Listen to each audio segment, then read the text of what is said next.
Olá, pessoal, sejam bem-vindos a mais um episódio do Estrogênicas Podcast. Eu sou a Lau. E eu sou a Leila.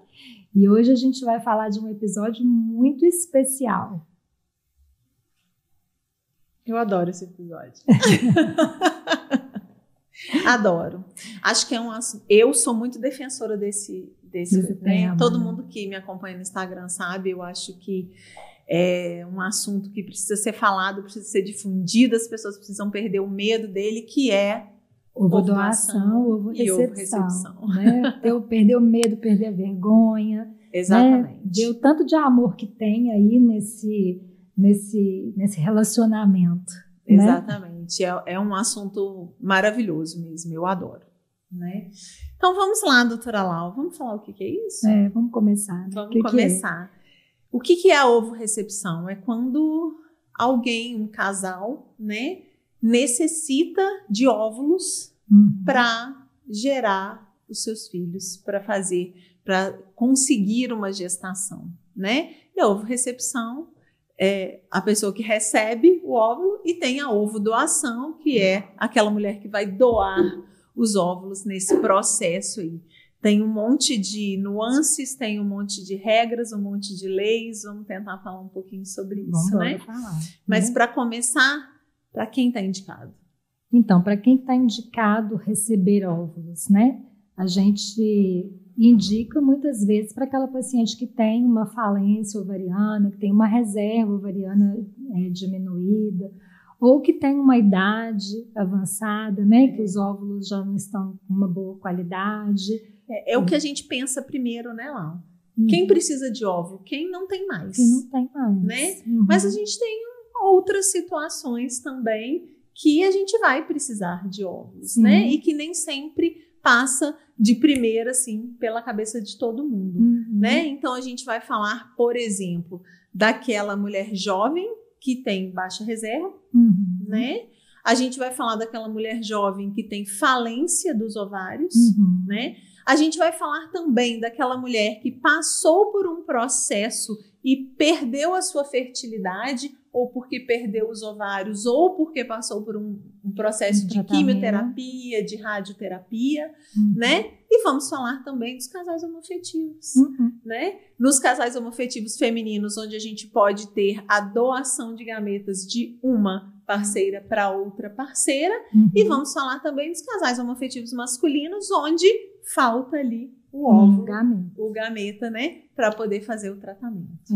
Aí lembrando, né, dos casais homoafetivos, a gente tem episódios, né, sobre isso, explicando certinho como é que funciona isso, como é que é esse tratamento. Faltou falar uma coisa, né, quando a gente tem doenças genéticas, né, que estão ligadas ao DNA feminino, né, e que a gente, usando às vezes o gameta doado, a gente pode evitar a transmissão dessa doença genética. Nossa, é lindo demais, né? É muito legal, né?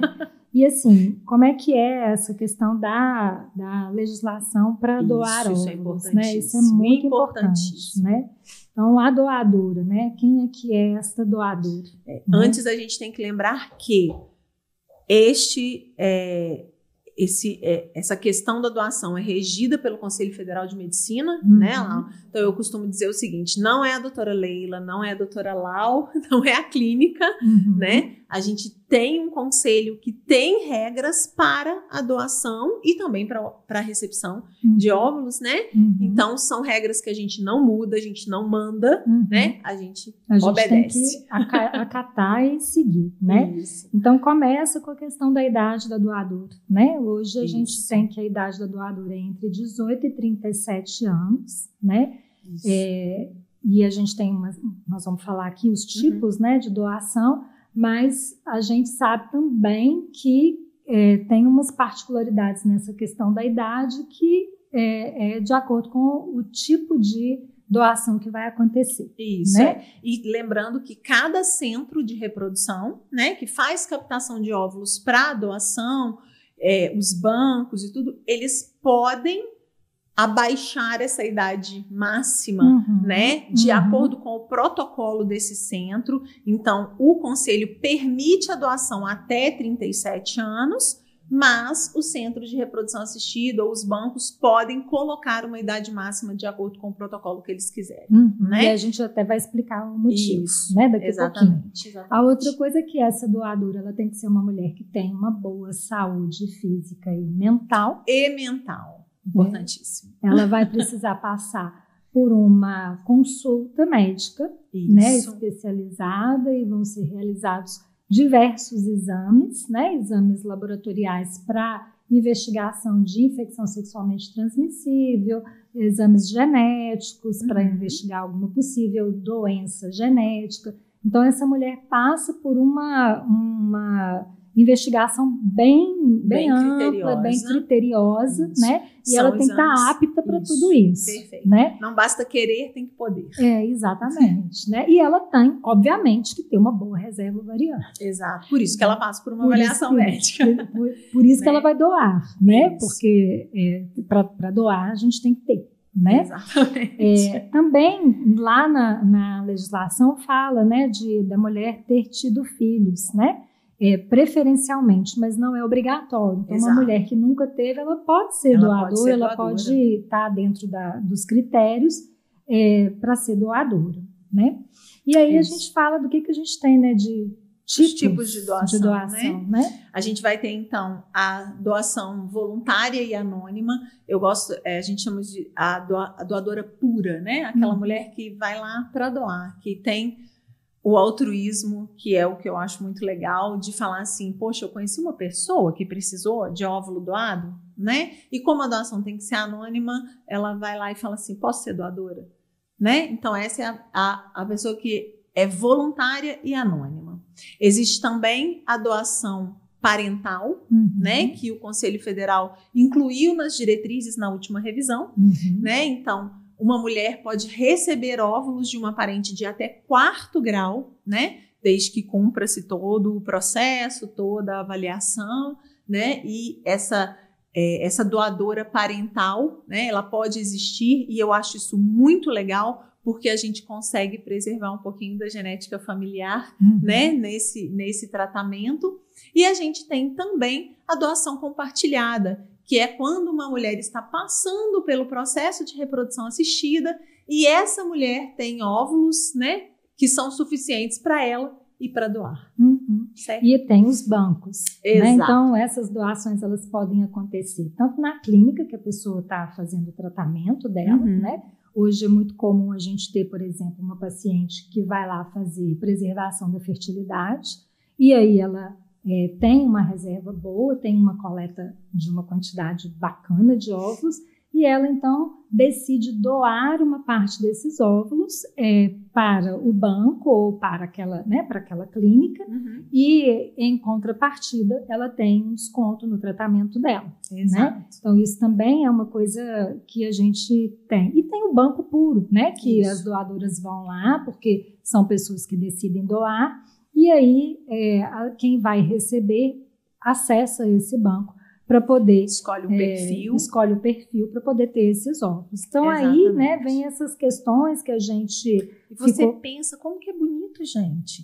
A pessoa foi lá para preservar a fertilidade, ganhou um desconto porque foi doadora. Isso. Não é legal? Exato. Eu acho muito legal. E aí vem, né, essa coisa que você falou, as clínicas, os bancos, eles podem decidir o perfil das pacientes, que é uma coisa que tem muita dúvida, né? A gente vê muito nas caixinhas, né? Com relação à questão da idade, né? E com relação à questão de presença de algumas comorbidades que podem colocar para aquela pessoa que não, aquele serviço não aceita, entre aspas, como doadora. E aí, eu gosto muito de falar isso, que às vezes a pessoa fala assim, mas por que eu não posso ser doadora se na legislação está falando que é até 37, né? E eu tenho 33.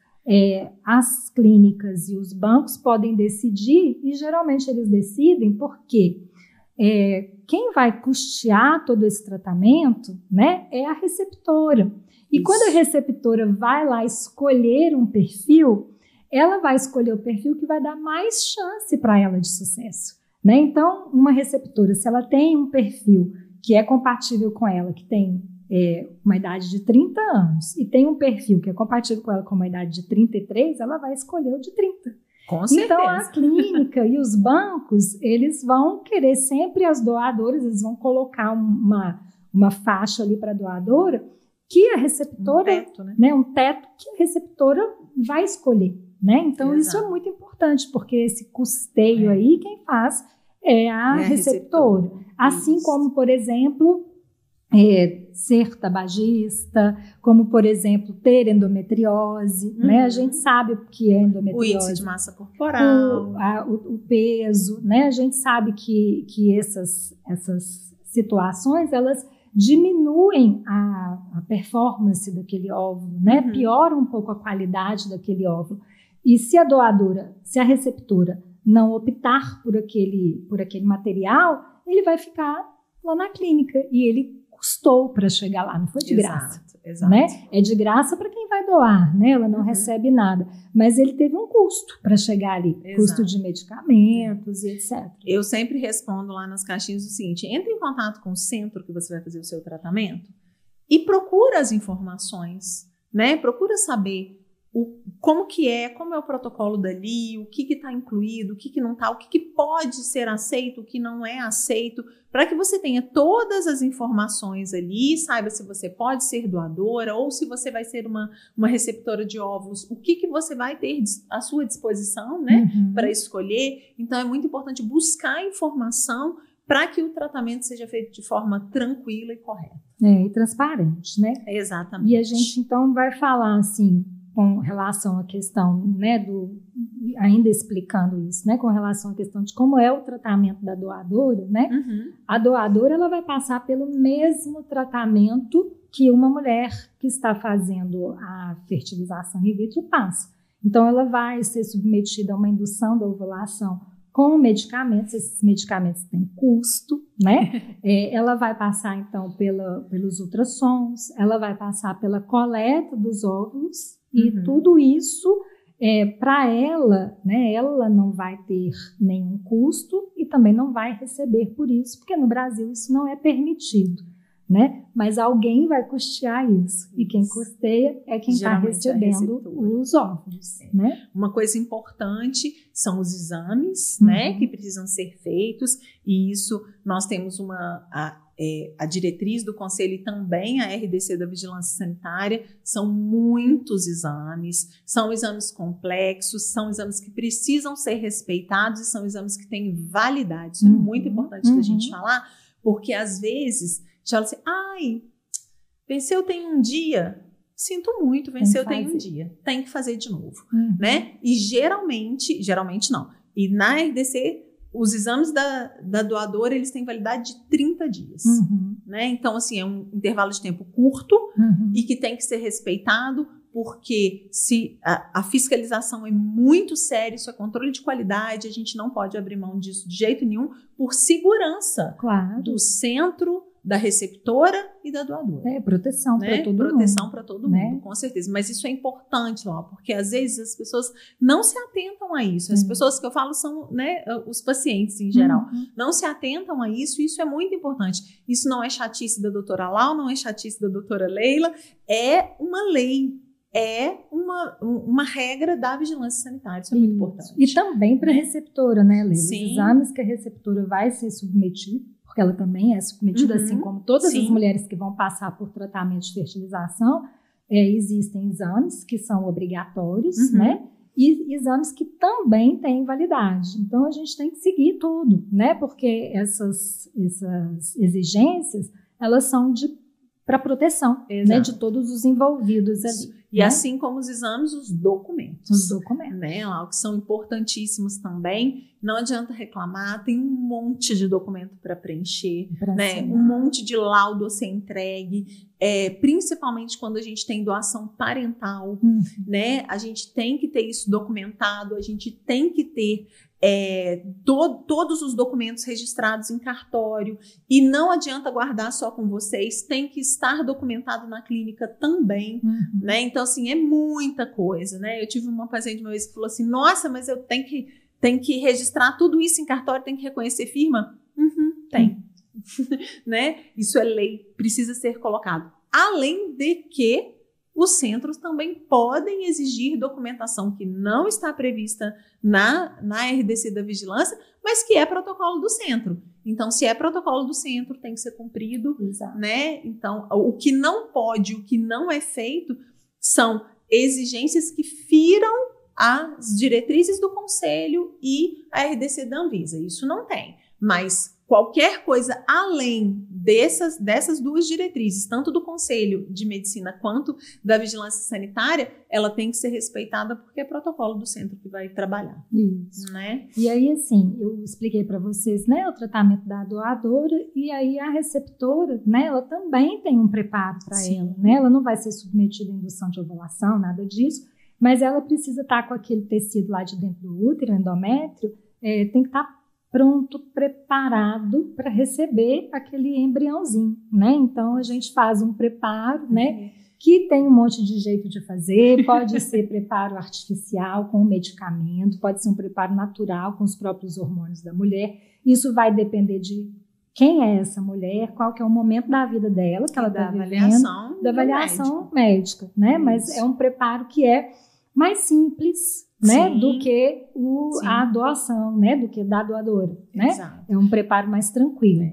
E além dos exames do parceiro, né, também que a gente não pode esquecer, porque né? O sêmen dele vai ser utilizado, né? Eu acho importante a gente falar que a gente não precisa sincronizar ciclo mais, né, de doadora e receptora, porque a gente hoje usa óvulo congelado e descongelado com bastante eficácia, com uma taxa de sobrevida de óvulo muito grande, né? A técnica hoje de vitrificação é maravilhosa, né? Muito tranquila, né? A gente tem uma taxa de sobrevida muito grande, acima de 80%, né, desses óvulos, e então a gente não precisa ficar correndo e sincronizando doador e receptor, a gente consegue fazer isso com muita tranquilidade, com muita calma, né? A gente pode incluir nesse episódio um pouquinho de banco de sêmen? Só para dar uma pincelada aí, porque eu acho que é importante. Também é importante, né? Importante. A gente fala tanto de doação de óvulo, doação, né, recepção de óvulo, mas a gente tem também a doação de sêmen, né? Embora os bancos de sêmen sejam muito mais, entre aspas, famosos do que os bancos de óvulo, né? Que as pessoas tratam com muito mais naturalidade, eu acho, o banco de sêmen, né? Mas toda vez que a gente fala de rastreio de doadora de óvulo, a gente fala também de rastreio de doador de sêmen, que é o mesmo, né? Que precisa ser respeitado também, que tem tantos exames quanto para doadora de óvulo e que tem a mesma validade, que tem as mesmas regras e que tem a mesma documentação, né? E que está aí para todos os casais que precisam, para os homens que têm falência testicular, para homens que a gente tem uma azospermia obstrutiva ou não obstrutiva,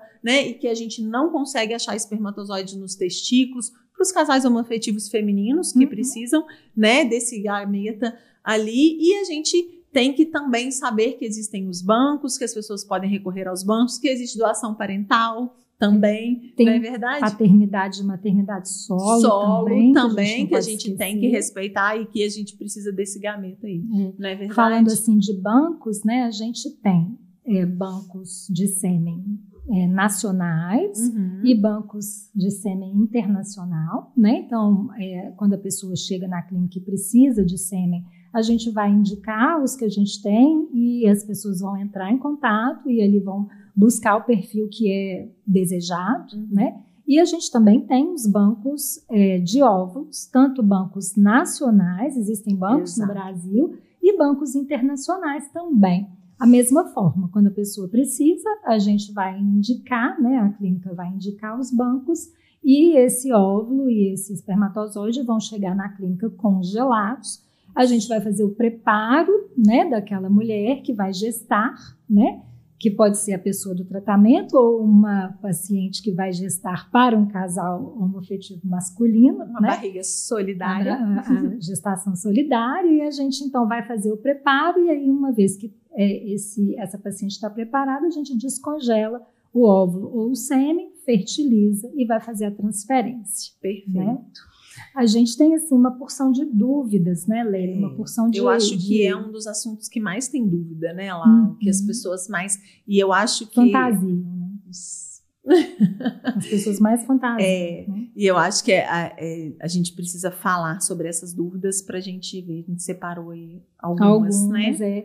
Assim, muito importante a gente, né, ver assim, que tem muita gente falando sobre isso. É legal demais, porque agora quem passou por esse processo está falando. Né? Tem gente falando, gente legal, boa, falando e falando de uma maneira assim muito leve para tirar o preconceito, né? Exato. Porque existe ainda uma barreira.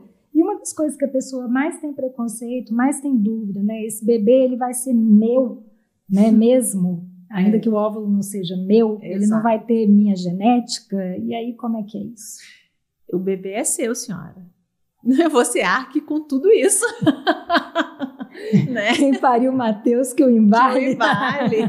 Né? Mesmo que o óvulo não seja seu, é você que vai gestar, é você que vai parir, trocar as fraldas, ficar acordado à noite, pagar a escola, né?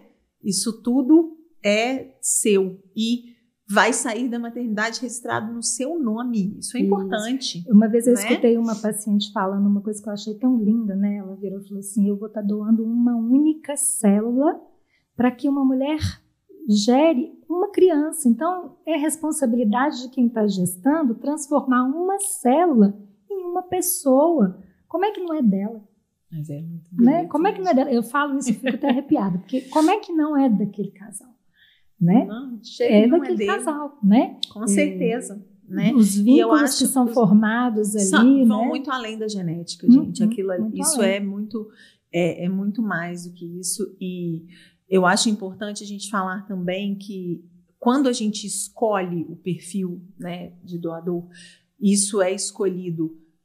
Quando a escolha é feita dentro da clínica, isso é passado para o casal, né? Ninguém te empurra um óvulo, senhora, né? Ninguém vai falar, você tem que aceitar esse aqui. Não, a gente procura um perfil semelhante. Né? A gente procura um fenótipo, que a gente fala que é pele, cabelo, altura, cor do olho, tipo sanguíneo, né? A gente vai fazer um rastreio ali e vai achar uma doadora compatível, né? Então, e eu costumo dizer o seguinte, quanto mais difícil o perfil, mais demorado para achar a doadora, né? Se você quiser um perfil assim bonito como a doutora Lau Ruivinha do olho azul, é mais difícil.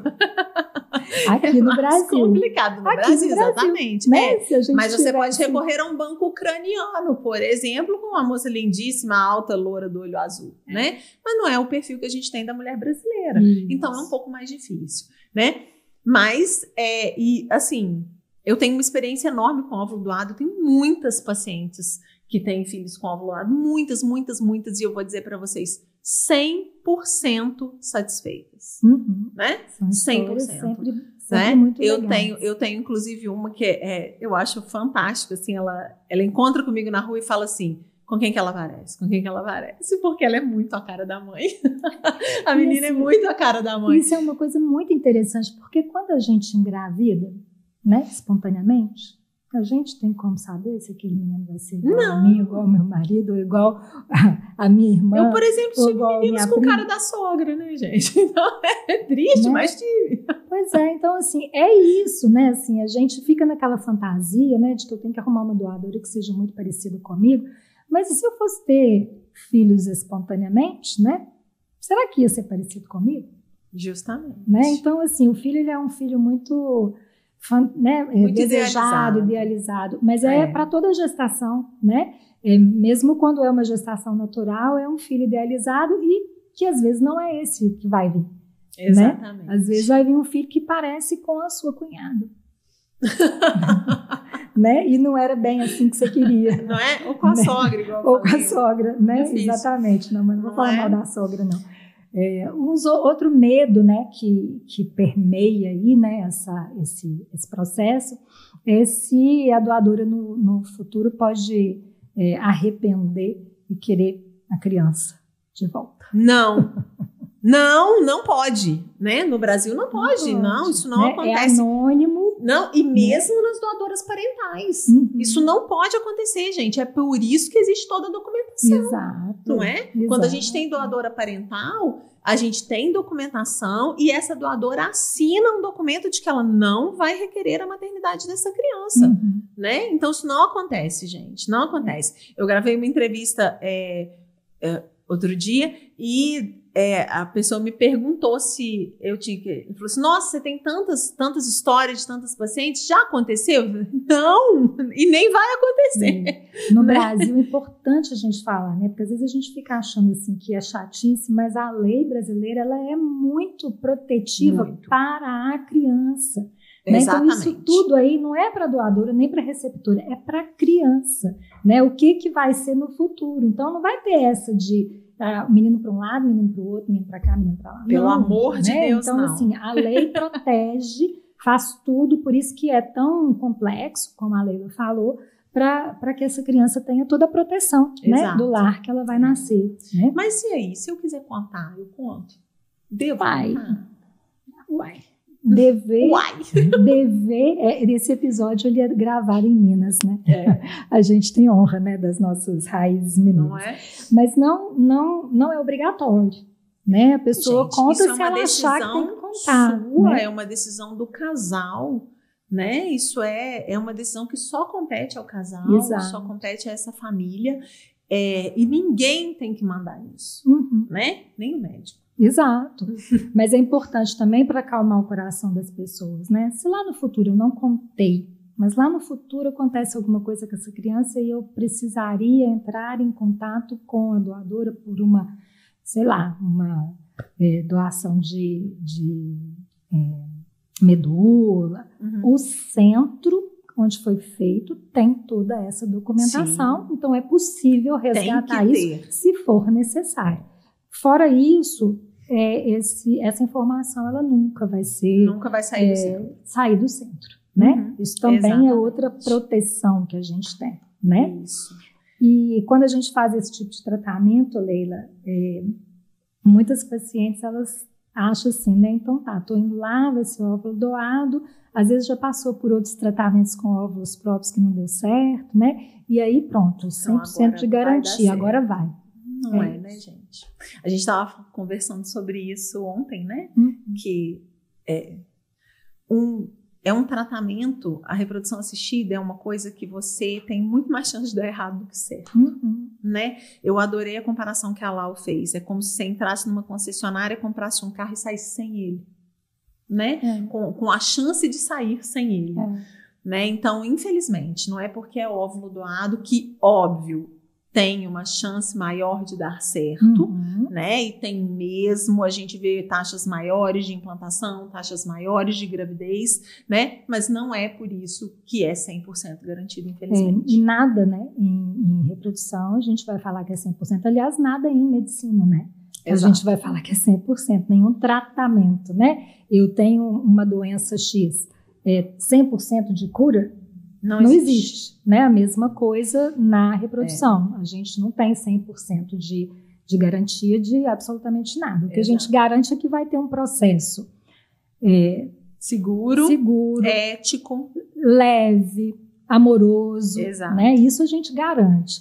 Mas a garantia de sucesso, infelizmente, medicina a gente não consegue fazer isso, né? Medicina ética, né?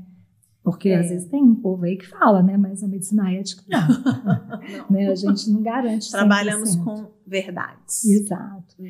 E assim, a gente sempre fala isso, né? Que é um processo muito, muito bonito, que toca muita gente, né? Porque como a gente trabalha com reprodução e reprodução tem essa característica, né? De ser uma coisa que aquele casal tá ali com um sonho, né? Um desejo de construir uma família e que às vezes é um processo difícil, é um percurso longo, né?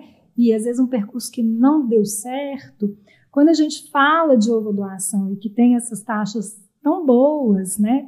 E que a gente vê histórias de sucesso, histórias de amor assim tão maravilhosas que acontecem, a gente fica com o coração muito quentinho, né? Exato. Fica muito feliz. Então a gente gosta muito dessa questão aí da ovodoação, porque dá a possibilidade de mudar a vida das famílias, né? Mudar a vida daquele casal que entra. Então é muito legal e assim, eu queria aproveitar agora, né, esse pedacinho para poder dar aqui, homenagear mesmo as doadoras, as inúmeras doadoras que já passaram por mim, né? Assim, são mulheres que estão em outro patamar, outro nível. É uma elevação, né, espiritual. Que eu acho que são mulheres muito diferenciadas. Então, meu agradecimento a todas essas mulheres que já passaram, que já fizeram tratamento de ovodoação, que já deixaram ali sementinhas, né, células que se transformaram a vida de muitas famílias. E também a homenagem às mulheres que abriram o coração para isso. Eu acho que é tão importante quanto, né, a gente falar das doadoras, e eu faço uma campanha enorme, eu falo, se você pode doar óvulo, doe, né? Doe, porque assim, não diminui a sua capacidade reprodutiva, não diminui sua chance de ser mãe espontaneamente. Não faz você entrar na menopausa mais cedo. Não faz você entrar na menopausa mais cedo. Então, se você pode doar óvulo, doe. Você vai ajudar uma família, com certeza você vai estar colocando um tijolinho lá no céu para você, entendeu? Mas eu acho importante também a gente falar das receptoras. Não é fácil você abrir o seu coração para isso, né? Receber um óvulo, receber o diagnóstico de que eu não posso utilizar o meu óvulo é doído, né? É doído e isso precisa ser digerido, isso precisa ser aceito, não só pelas mulheres, né? Mas também pelo parceiro, né? Isso precisa ser aceito. Então, assim, você que abriu seu coração para isso, que lindo, né? Que bacana, você que teve essa sementinha plantada no seu coração, que legal, né? Eu falo uma coisa que virou clichê, as minhas pacientes já chegam no consultório e falam assim, faz aquele negocinho do óvulo doado, que eu falo assim, ele tem que nascer aqui, para nascer daqui depois. Isso mesmo. Entendeu? Então, é muito bonito isso. Então, é uma coisa que a gente precisa falar. A gente precisa difundir para que mais e mais famílias sejam formadas e sejam felizes e possam cultivar amor e sei lá, humanidade para todo mundo, para que todo mundo possa construir a sua família. É isso não aí. É isso aí. Acho que a gente falou bastante, né? E se você gostou desse episódio, se ele tocou você tanto quanto tocou a gente, compartilhe esse episódio com alguém. Compartilhe com quem pode doar, compartilhe com quem está precisando receber óvulos e ainda está um pouquinho resistente, porque isso é amor. E continue seguindo a gente em todas as redes sociais, nas plataformas de áudio e no YouTube. Até o próximo episódio. Até, gente. Um beijo.